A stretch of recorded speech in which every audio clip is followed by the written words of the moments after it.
sa pier. No? Doon ka o doon.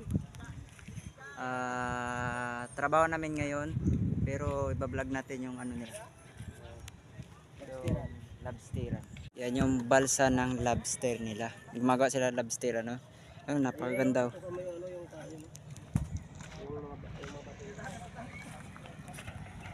So yan, mga bagong bili yung mga ano nila.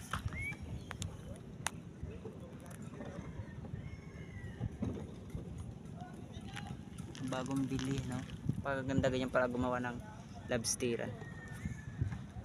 Yan. So, ang lawak, no?